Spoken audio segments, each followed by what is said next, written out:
Welcome to the Motivation Without the Hype podcast with your host, Gez Perez. He's an author, high-performance coach, and motivational speaker. This show brings you inspiring messages and interviews to unleash your greatness in life and in business. So let's get started.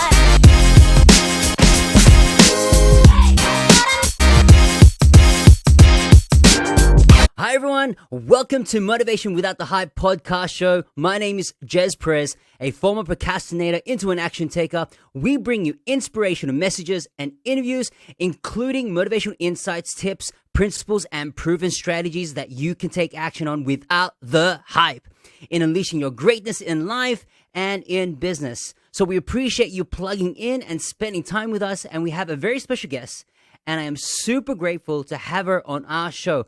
Her name is Lauren. She is a South African born and resident of Western Sydney. Lauren Kelly music has emerged Herald School R&B hip hop style with neo soul overtones. Drawing inspiration from a wide range of contemporary artists and bands, Lauren Kelly has proven to be a skillful and collaborative songwriter. She has taken pride in penning many of the verses and chorus lines appearing in the upcoming hip-hop album titled State Defined, due for release in the late 2021, featuring upcoming Western Sydney and Melbourne artists, including Tongue, known as Transform, MC, SNL, Ryu, Phoenix, Halfcast, and producer REQ1. Lauren has also performed alongside Oscar Kami in his band and Uptown Funk for numerous special occasions and events, and has recently been doing cover gigs with Crown Jewel around Sydney. She's also currently a lead singer of the band The Rhythm, who are due to hit the gigging circuit late 2021 to bring some disco funk vibes to your late night venues. Working closely with rapper-producer Smokey Santana, Lauren features on 2 tracks on Smokey album The Prophecy. Lauren has also secured session singing from Menai Music Academy and is working in collaboration with author Barry Choristers, singers, and producers Craig Woodward for the upcoming single, Grace. Her proudest moment is yet to come, but is sure to please after completing her debut 5-track EP with producer Elijah Provido, due to land late 2021 after completing her debut in early 2022. Lauren turns to songs of many past and contemporary artists from various genres, all who influence her captivating sound, and enjoys performing live music from all occasion. Lauren, welcome to the show. Thank you, Gez. Wow, what an intro. Didn't realize I was so prolific. You've got so much accolades and milestones in your journey in music. So to those who don't know you yet, Lauren, tell us about yourself. Yeah, sure. So I'm a singer-songwriter. I love performing. I have been doing this for about 20 or so years.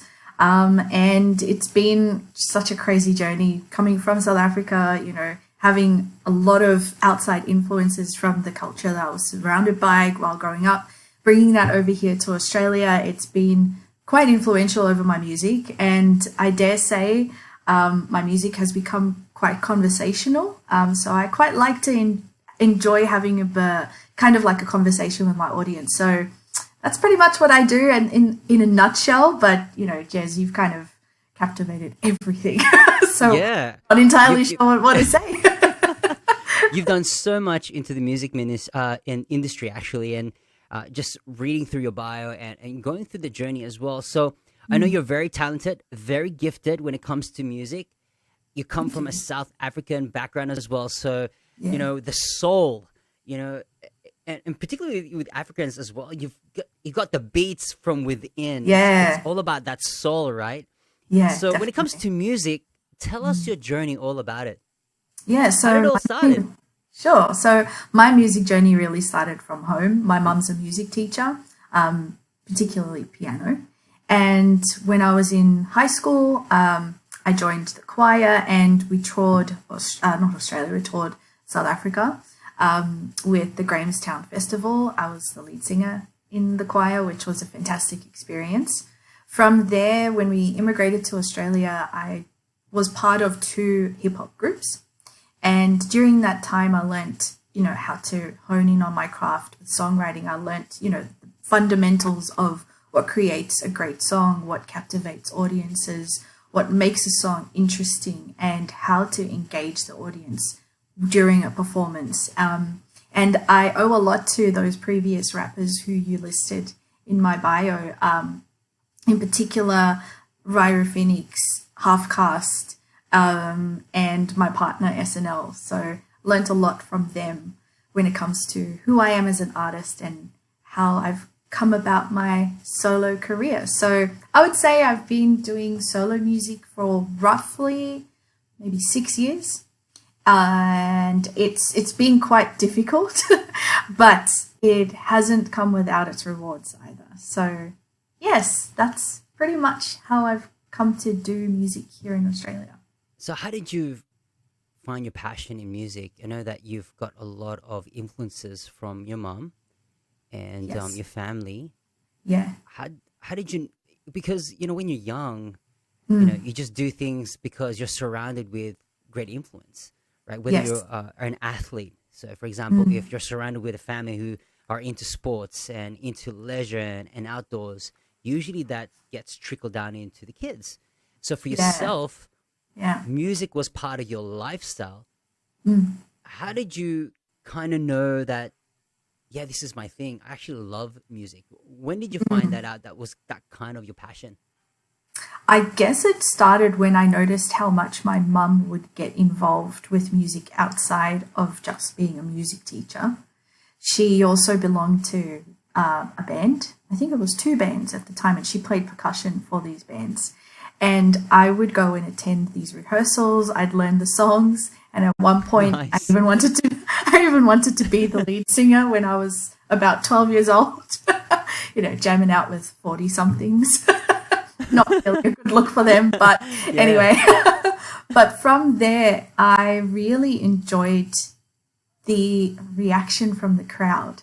Not only myself as a participant, but being on the receiving end of that, to be able to watch that with from other performers that I admire, that sort of also trickled into my experience on stage. And once you get that initial reaction from the audience, even if it's one person, you tend to hold on to that experience for life. And that feeling of having sort of this emotional connection and communication between yourself and someone you don't even know, it's quite magical. And you get hooked on that experience. And I guess it's the addiction to that feeling is what created my inspiration and kind of sparked me into realizing I'm really passionate about this. I love to see the reaction apart from the audience, but interacting with other members on the stage with you at the time of performing also becomes addictive. So it's a conversation you don't get to experience every day. So the rare chance that you get to be on stage and in front of a large audience, it's quite moving. So that's how I knew. And apart from that, I also found it really encouraging to see women make a difference in the world through their music. And I became inspired by that and almost empowered through the power of other women making difference in the world through music. Can you tell me about more of that? Can you speak Which part? specific in terms Yeah. of inspiration, like other, powerhouse women who are in the music industry? Can you give like certain examples of how you draw inspiration from that? Yeah, sure. So, for example, Janet Jackson. I didn't know this, but her song that she collaborated with Busta Rhymes, I think it was roughly maybe in 1997, or even just before 2000 hit, they had released a song called Gonna Make, and it became the highest grossing music video and song of all time up until that point in time. And it had actually was one of the most expensive music videos to create. And I loved how she used her sexuality in a way that wasn't overtly sexualized, but she came across as this really strong, powerful woman who was able to take control of a situation, even though it wasn't sexual by nature. her presence is what really captured my attention. Another example would probably be Alicia Keys. I love her. There is no doubt about it. If I could ever write a song with her, I could die the next day. I'd be very happy. But yes, just to see how she's grown as an artist from, such a young age to now to still creating music that is relevant, that changes the world, that changes perceptions of the audience to things that they may find confronting, especially things such as sexual assault and, the movement of Black Lives Matter. She was really quite vocal about that during the time. So I find that quite amazing to see that in one individual so much change can occur. And I'd love to be able to emulate that one day. That's awesome. I know with the ladies or the singers that you've mentioned, drawing that inspiration, they have a certain knack for confidence.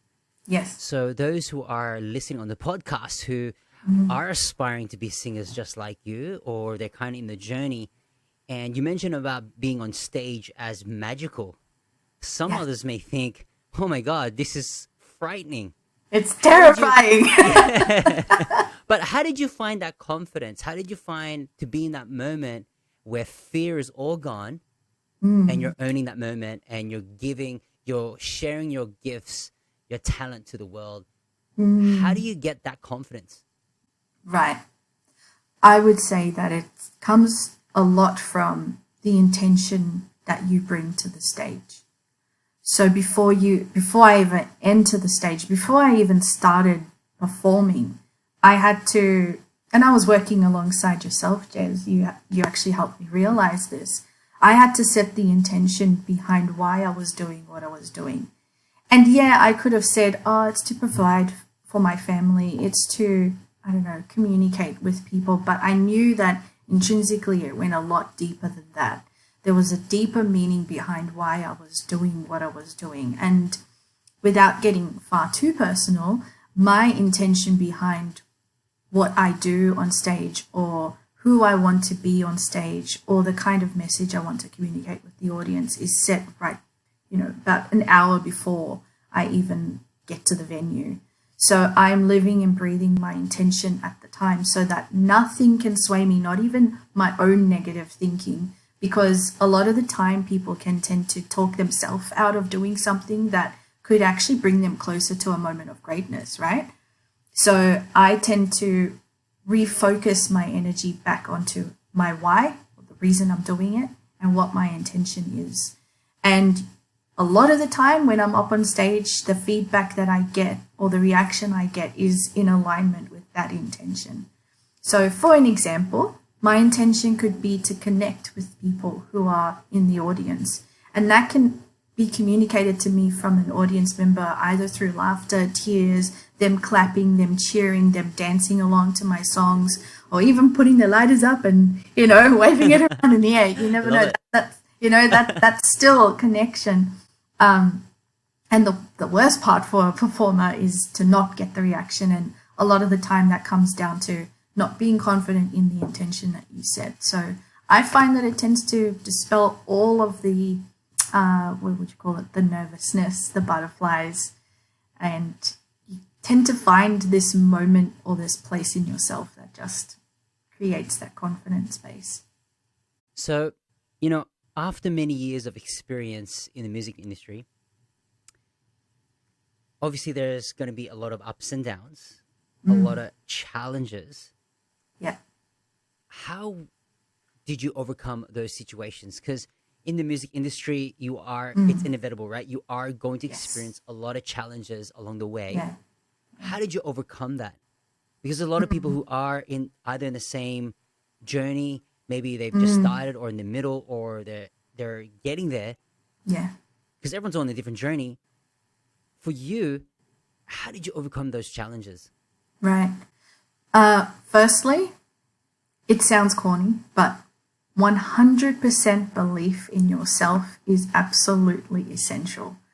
A lot of people say it. A lot of people, they tend to repeat this even to themselves. And it may sound tiring, or it may sound, yeah, I've heard this before, but everybody who is successful repeats the same thing.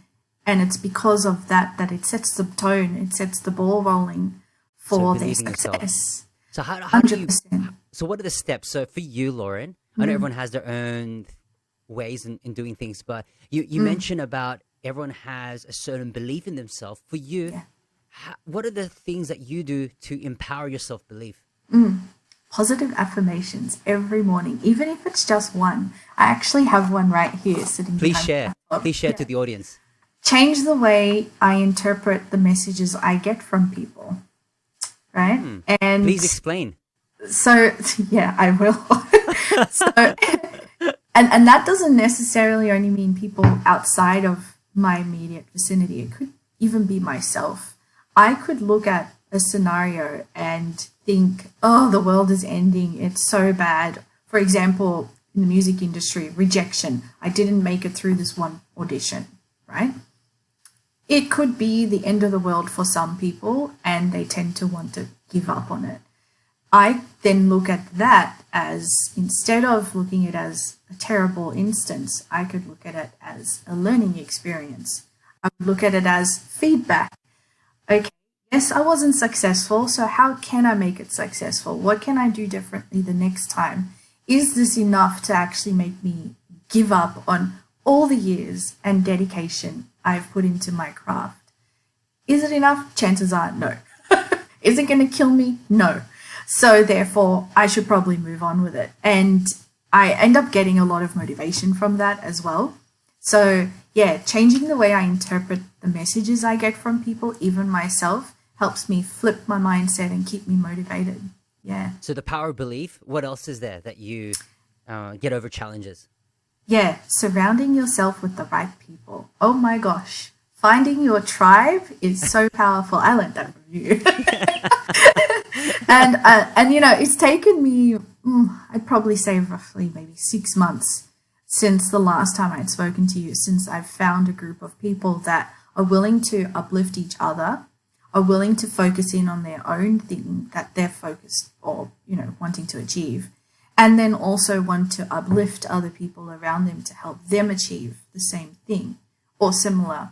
We all have the same goals. We're all invested in the same industry. We all want to see each other succeed. And that's the perfect grouping, right? That's perfect. It's what That's makes awesome.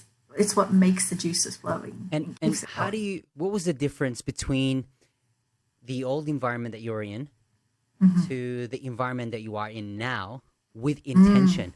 Because you mentioned earlier on about coming with intentions, coming with purpose. This time around, you came with a different tribe. You found your tribe, but with intention now. How's it different now to the last? I think a lot of it has to do with being authentic and honest with yourself. In the past, I was so willing to play the blame game. I was never willing to take responsibility for my actions. And that's not to say I was like, you know, rolling with thugs or anything. It's more that, you know, when a problem arose, I would say, oh yeah, it's so-and-so's fault, or I don't have enough money, or it's too expensive, or, you know, any excuse to not do the thing that was hard to do, which would be admit to myself, hey, maybe I need to show a bit more responsibility, take a bit more care for myself, and show a bit more care or consideration for other people. And in doing so, I ended up finding the right people. Beforehand, when I was doing radio, I was involved in some radio for, what was it called? Swar FM. It's a Blacktown radio station, and I used to host that with my late friend, Glenn Nutcase Peters, and he passed away last year, sadly. And we hosted this radio show together, and we were absolutely on fire. People loved tuning in. It was an afternoon session after school, and we were 17 or 18 years old, and we had so much fun. And that opened the door for me to see, okay, there's some good people in the industry and there's some bad people in the industry. Who do I want to roll with? And as a teenager, obviously you do some things that you're not meant to do. You get into a bit of trouble, but through experience, you find the right people. And as long as you're honest with yourself and you know exactly what you want and you figure out what you don't want, It's very important to know that That's in order powerful. for you to find the right people. Yeah. So having the self of power belief, Yeah. finding a tribe. What else is there? Trying to remember what I wrote down. One more. One more thing. I guess it kind of comes from the previous point. Knowing exactly what you want. I did a lot of trial and error throughout my life when it came to music. Even when it came down to the style or genre of music that I wanted to focus on. You will never know what you want unless you try things. Never look at failures as the end of a road. There's always a chance to learn something and move in another direction, because sometimes if you make a mistake, you'll probably end up coming to something that's even better than what you originally started off with. So I guess never be afraid to fail is what I'm trying Love to it. say. That's amazing. Yeah. So someone that's aspiring, because there's a lot of listeners who are in the music industry, just as yourself. They're aspiring or they're in a journey. However, they do have goals, they have dreams, and they also have aspirations. What would be your advice to them? Again, belief, self-belief, Yep. and have the end result as clear as me looking at you. It needs to be something that you can touch, feel, smell, almost taste it. It's kind of like when they say you're so close you can taste it. It needs to be like that. It has to bring warmth to your heart. It has to bring tears to your eyes. I don't know if you noticed, but earlier on I was wiping tears away from my eyes. And it sounds ridiculous, but I had a moment before doing this with you, doing the interview, and I thought to myself, wow, I'm actually doing this. This is something I have always wanted to do. This is all part and parcel of the industry, right? And being an entertainer, you got to be willing to be open and talk about these things with people. And I never, ever, ever thought that I would end up doing this. So it actually literally brought a tear to my eye. So your dream has got to be as clear as day as if you've just relived, like you're reliving it over and over again. If there was someone who kind of is on the brink of giving up, what would you tell them? They want to throw in the towel.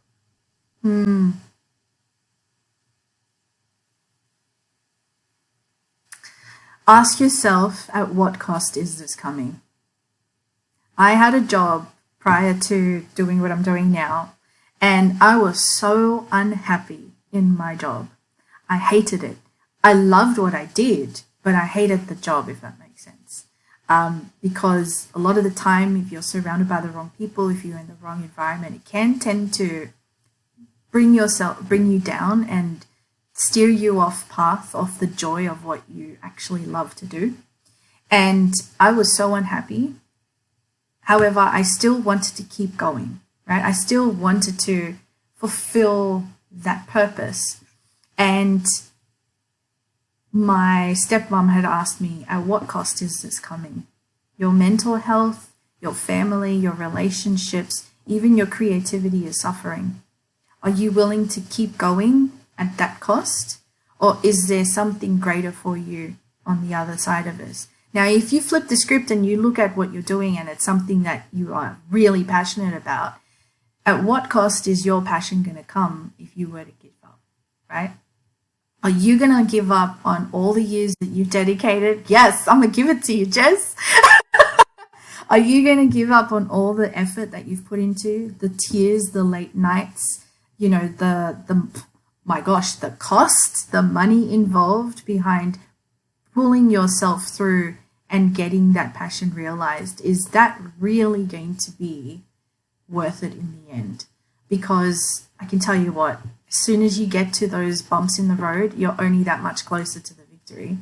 It doesn't take a genius to realize that if you just keep pushing through and you reflect a year later as to what you've gone through and you were at that point of willing to give up, you look back and you think, wow, thank goodness I didn't, right? you kind of give yourself that pat on the back. You look yourself in the mirror and you go, you did that. You did that. And that you got to get, if you got to get to that point where you think you're going to give up, hell, get to that point, but make sure you never ever think that it's going to be worth it if you do. You know? Yeah. These are awesome nuggets, and I can't wait Oh, to thank really you. reflect and go back into the podcast and really listen to the episode. So I always ask this to all our guests. What Yeah. is your meaning of motivation without the hype? Mm. How do you use motivation for your personal success? Okay. How do I use... Okay. My meaning of motivation without the hype is trust. You trust the people who you've connected yourself with over the years, aligned yourself with through purpose. And you trust that that connection is what's going to, I guess, motivate you. You can watch so many motivational speeches. You can watch so many presentations, listen to so many podcasts, read so many self-help books. But if you're not actually making true connections and trusting the process, you're not going to get there. Right? Boom! Drop. Mic drop. And then what was the other question? Sorry.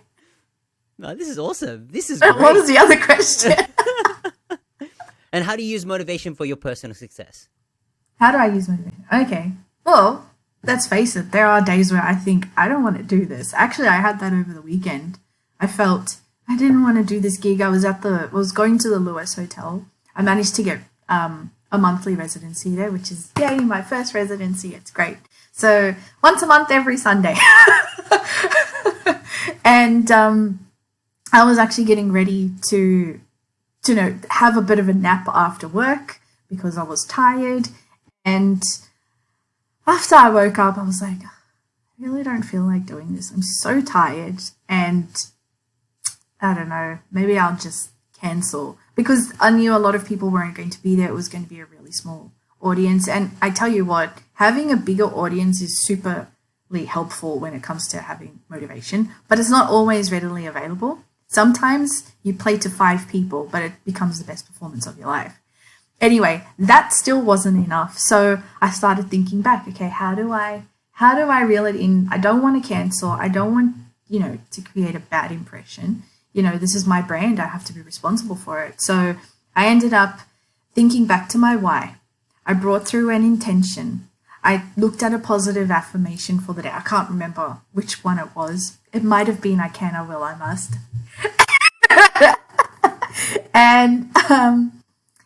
And still that wasn't enough for me. And I tell you what, all I did was I took my mind out of it. I took my heart out of it and I just got up.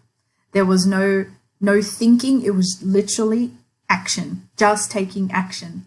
And the only goal that I had was to make sure that I was stepping out of that door fully dressed, mic in hand or mic stand in hand, and my iPad next to me, and I was going to head to my car.